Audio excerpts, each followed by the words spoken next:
Légendes du folklore, faits paranormaux, disparitions inquiétantes ou machinations spirituelles, avec ma voix plongée au cœur des histoires les plus terrifiantes qui ont marqué l'esprit des hommes et des femmes du monde entier. Bienvenue dans les chroniques paranormales.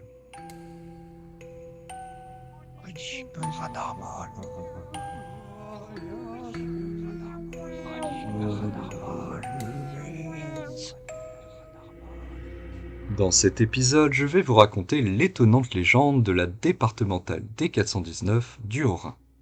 Un reportage diffusé par TF1 sur un court épisode des 30 histoires les plus mystérieuses présente cette départementale comme une route charmante, bien droite, apparemment tout ce qu'il y a de plus normal.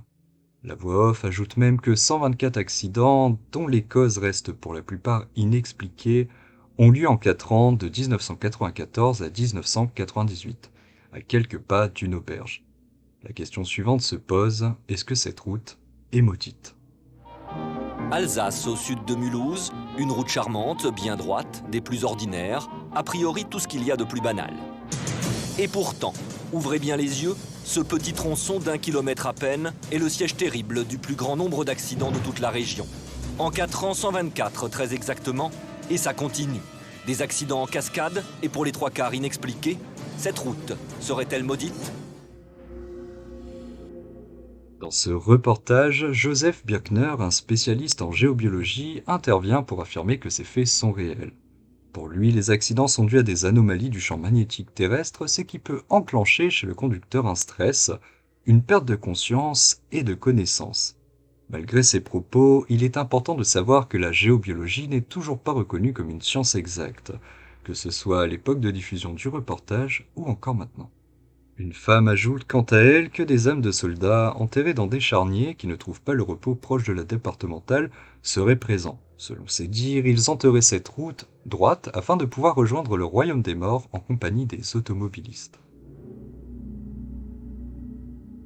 Jocelyn F. Keller, un auteur colmarien, a décidé en 2018 de parler de cette légende dans son livre « Affaires étranges, histoire authentique, paranormale, ufologie, mystère ». L'un des chapitres de son ouvrage reprend point par point le reportage de TF1. L'auteur revient sur la présence des arbres qui crée un effet stroboscopique selon lui en raison de l'alternance arbre-lumière, ce qui peut créer des absences chez les conducteurs. De plus, la présence de boîtes de nuit dans les environs pourrait également être la cause d'accidents sur cette départementale. Cependant, il ne reprend pas les mots de la jeune femme interviewée dans ses explications.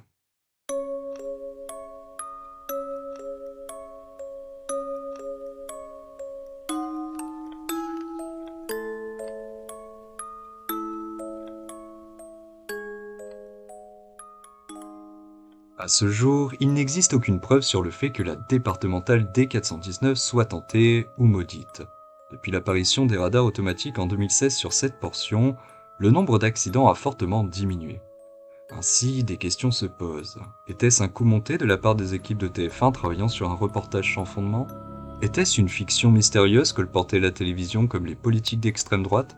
Oui, c'est le cas. Cependant, malgré tout cela, je tenais à rendre hommage aux familles des blessés et aux victimes des accidents de la route par le biais de ce podcast.